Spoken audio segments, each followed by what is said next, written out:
Professor Kuzmic, welcome to Yale. Thank you for taking the time to talk to us in conjunction with the course on faith and globalization and broader Yale initiative concerning faith and globalization. You have just arrived from the Balkans and you've spent a good deal of your last, 15 years, more than 15 years engaged in political, economic and other upheavals in this part of the world. We are studying and are interested in particular the religious side of the conflict that broke out in what some describe as former Yugoslavia. Can you speak to that, just in general? What was the role of religion? It ranges in the discussions all the way to religions playing no role, they were just proxy for something else, all the way to religions were the main cause of the conflict. Well, the resurgence of religion in the post-communist world must be seen in the context, because it has a certain regressive and reactionary nature to it. Under communism, religion, of course, was seen as an obscurantist, pre-scientific, outdated worldview and value system. Wherever communists came to power, we all know they claim monopoly not only on power, but also on truth. So religion was basically written off, and the expectation was that in that future, call it perfect society, it would be not only a classless, but also a religionless society. And then we know what happened in 1989, and following that, with the demise and dismantling of one-party totalitarian regimes. And now whatever was suppressed, including ethnicity, in multi-ethnic states, especially in the socialist federation like Soviet Union and Yugoslavia, whatever was suppressed exploded, religion and ethnicity. So you have a resurgence of religion as a constitutive part of the national identity. And along with that, especially in the new nation-building processes, you have a certain ethno-religious homogenization taking place. And political leaders, although we had supposedly the arrival of democracy, political leaders recognized the power of the religious sentiments. And they started manipulating with religious sentiments of their nations. And when nations are in transition, and when nations are in crisis, and there are multiple crises, including economic, the whole question of identity, the whole uncertainty about the future, and of course the church, or let me be more precise, religious communities, whether it's Islamic, Orthodox, Christian churches, and the Catholic churches wanted their power back, their property, and so on. So they became a partner with political rulers of these new nations. But then, here even now, as you're, I think, very helpfully contextualizing and describing what's going on, it almost looks like it's a question of kind of national identity and of power. How about the religious convictions themselves? How about religious sensibilities of the people on the ground? Did they play a significant role, or were they simply instrumentalized in order to achieve certain goals? What were the resonances? A very small percentage of the population in these nations was truly committed to the core of their religious faith and practicing it. But now in this euphoria, everybody becomes religious, more politically than spiritually. That's why you don't have strong moral convictions here either. And so again, religion is kind of a cultural resource, providing persons with identity around which they gather, but not really a shaper of the way in which one lives and understands the world. That's a good way to put it. Communist ideology, singular, has now been replaced by conflicting national ideologies undergirded by their national faiths. Mm-hmm. And there were elements in say, Serbian Orthodox religiosity, which functioned over the centuries precisely as such cultural resource that were kind of demoored from the larger moral context. For instance, there was a talk about heavenly Serbia, right? There's also kind of mythologized understanding of religious conceptions. Could you speak to the role that might have played? Just let me first of all say that true spirituality, when it comes to orthodoxy, has been preserved through the centuries in the monastery.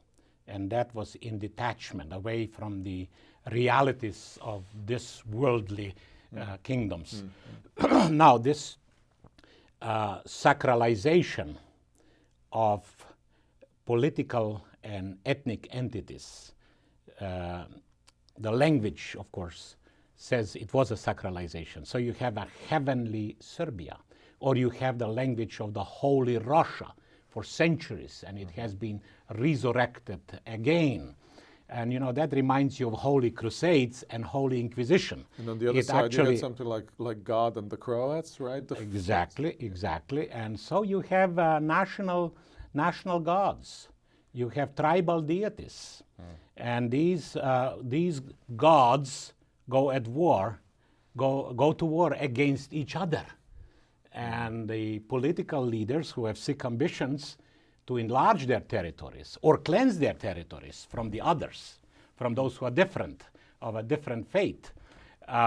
These political leaders, with their sick ambitions, now instrumentalize the religious sentiments. And you have a massive abuse of religious language, religious symbols, to the point where the weapons that will kill the enemy, that will kill the other, are being blessed by religious leaders.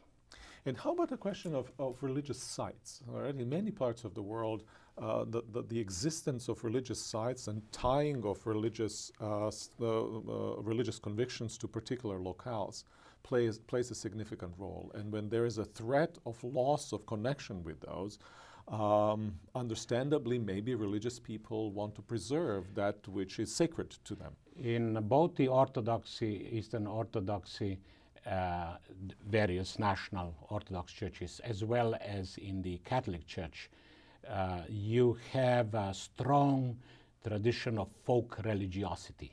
And within the folk religiosity, as a mass movement, pilgrimages play a very important role. And you have these large numbers, millions of Polish people, for example, pilgriming to the Black Madonna of Częstochowa, which played a very important role in the 80s, as Solidarność became the first announcer of democracy, and especially with the Polish Pope, with John Paul II.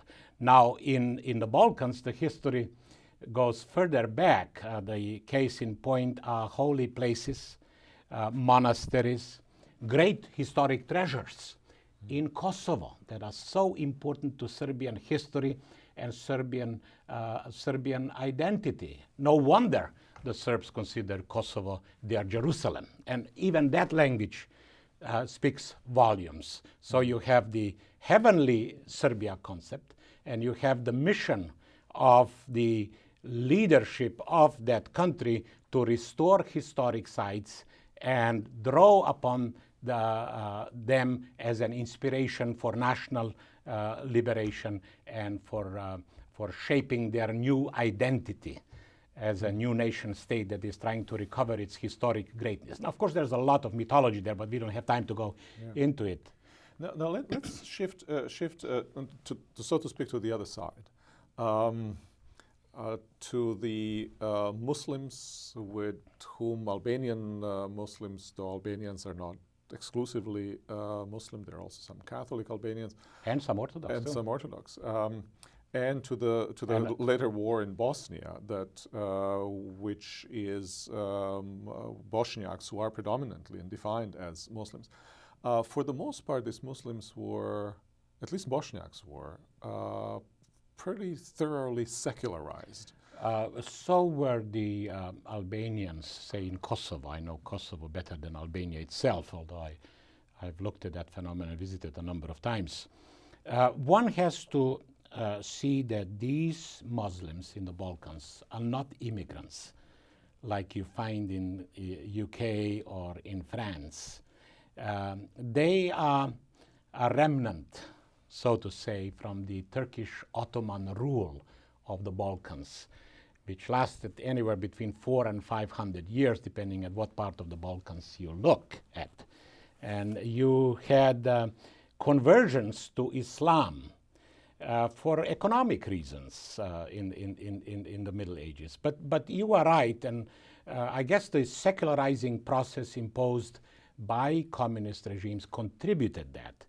They were nominal Muslims. They were not fundamentalist Islamic militants. They were not a threat to Christian Western civilization or to Europe like Serbian propaganda tried to make it look like. Now it's a different picture what is taking place right now. But that's also partly a function of the conflict, right? So we have a situation where it's not so much that religion on this Muslim side is a cause of conflict, but you have a violent religion that is caused by the conflicting situation almost. Put yourself in the shoes of Bosniaks, okay? Nominal cultural Muslims. There is an aggression against them, first of all from the Serbian sides. And the Serbian military and paramilitaries come in an almost medieval fashion with a cross in one hand and a sword in another. Ethnic cleansing takes place, mass rapes, horrible barbarities. And so here is supposedly a Christian nation trying to eliminate Muslims from that part of Balkans, where they are a majority, okay? When Croats see, Croats are Catholics, Serbs are Orthodox, when Croats see that nobody stops the Serbian aggression, there are now Croatian leaders who say, well, we are 17, 18% of the population. Why don't we grab some land? And they come, not in the same fashion, but with religious slogans and abusing religion, and they fight the Muslims. You're talking about Bosnia now, I am talking about Bosnia. Bosnia, which suffered most of any of these nations, actually of any nations in the post-Second War Europe. Now these Bosnian Muslims are saying the only help we can receive is because Europe is not doing anything. US didn't do anything for several years, and it almost looked like there was an international conspiracy against them. So they're looking for help to the Islamic nations, and they're receiving some help. And arms are smuggled in, although there is an arms embargo. And Mujahideen volunteers are coming in large numbers, and they commit atrocities. And then religious teachers follow and say to the Bosniak Muslims, you are not real Muslims. You need to convert. You need to read Quran. You need to drop eating these foods and drinking these drinks, and so on. And so there is a re-Islamization taking place right now due to the fact that they had the perception that they were threatened by the, call it again, Christian nations. That's a fascinating reversal from what some people might expect, so that you have radicalization and resacralization now in a different sense of certain communities. But it would have been worse had US-led NATO force not come in. Because Clinton's government said, and Madeleine Albright played a very important role here, Dayton Agreement and whatever followed after 95, with a 3-year delay, we must say that, Clinton's administration said, we will not put our forces on the ground unless the Mujahideens leave. Once they are out of Bosnia, we will come to secure peace, or at least to secure the cessation of hostilities. Interestingly, several hundred of these Muslim religious teachers and Mujahideens then married Bosniak girls, so they became legitimate citizens. Now, given this kind of function of religion as a cultural resource, primarily, and well, then, here it is then political resource also. That's right. But then in a different case, with Muslims as retrieval of religion as a power base. What can one do in situations of this sort to to counter what obviously is misuse of religion. Nobody has, in these, or very few in these situations, have looked at the teachings of the religion and the larger worldview of those religion and asked, well, how does it fit what we're doing right now with those, right? They're reacting using religion from below and from above as a particular kind of resource. What's the consequence that we should draw from this? Well, several things. One, the church and state separation, the way it is defined in the USA, it seems to be is the best model. Although there you have a separation of religious communities constitutionally, functionally, religious leaders are political partners with those who hold elected positions.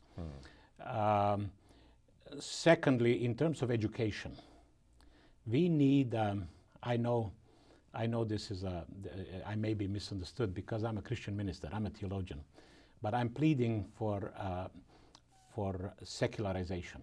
I'm not saying secularism as a new imposing worldview, but secularization as a methodological principle, so that individuals and communities will not be enslaved to the myths of the past or the distorted view of their religiosity. So in a sense, a critique of religion. Oh, definitely. And has to take place, and then the kind of separation of religion, secularization, its original sense of separation of religion or differentiation of society in various spheres, which means political and religious are not identical and overlapping, but they're distinct, right? Secularization in that sense. Secularization in that sense, but secularization also as a liberation of the people so that they will believe with their own minds and their own hearts and not be manipulated by either religious or political leaders,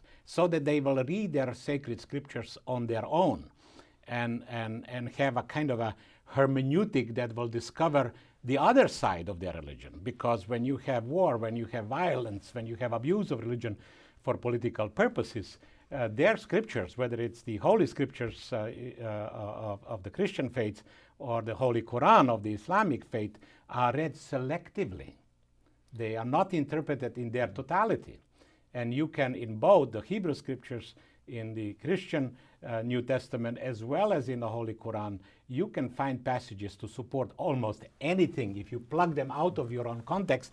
And the people who have not been taught are now mobilized to use this discovery of this one segment of their religiosities to, say, defend their very existence or to shape their future along the more militant, more triumphalistic, more self-righteous lines. I mean, this is a question of a global challenge with the resurgence of Islam and even resurgence of Hinduism today in the world.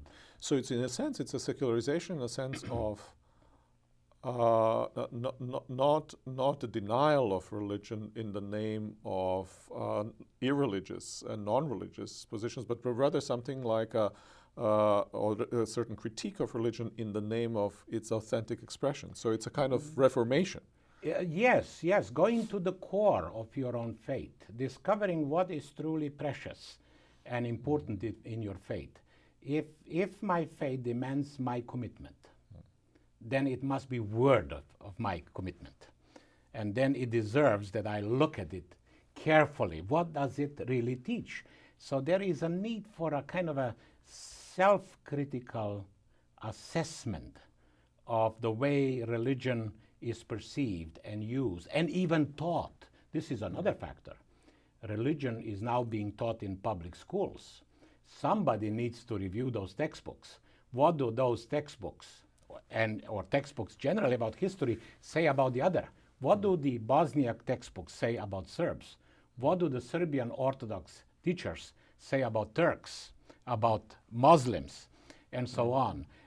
This is a major challenge. We need a much more rational approach to the role of religion in public life in these nations. Right.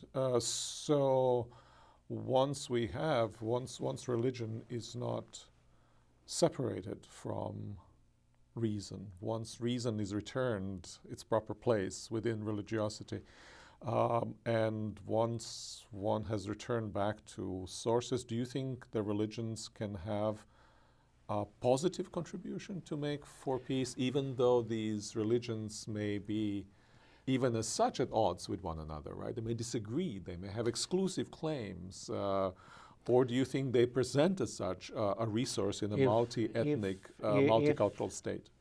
If we understand the nature of a pluralist society, if we show respect for human rights of all communities, and especially minorities, and if we value religious liberty, there is no other way to go but develop, work, and we have to be intentional about that, through education, through media, through the kind of culture we foster, through public dialogues, to critical self-examination, through processes of mutual accountability.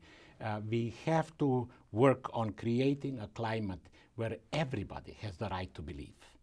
Believe even wrongly, as long as it does not cause pain or inflict pain or cause aggression against those who believe differently or those who don't believe at all. Let me just say, as a member of the Helsinki Committee for Human Rights in the region, I feel that today we have to defend the rights of atheists. The atheists are an endangered species because the former communists have massively made an exodus from their dialectical materialism, and they're in the churches. And now you have former communist officials. They want to have pictures taken with the bishops. They sit in the first row for the national religious celebrations and festivals. And the way religious people were marginalized and treated as second-rate citizens, and at times even discriminated against or even persecuted like our parents were, now you have the atheists considered to be the dangerous ones, because now if you are a Serb, you have to be Orthodox. If you are Bosniak, you have to be Muslim. If you are Croat or Polak, you have to be Catholic. If you are anything else, you are traitor. You are foreign intrusion. You are a threat to the national, religious, cultural identity. Identity is the big word. And so we live, as you know, in other parts of the world, we live in a world of warring identities. And religion must be critically re-examined and its role in public life demythologized, so that we participate as citizens, not being forced to hide our religious convictions, but not imposing them either.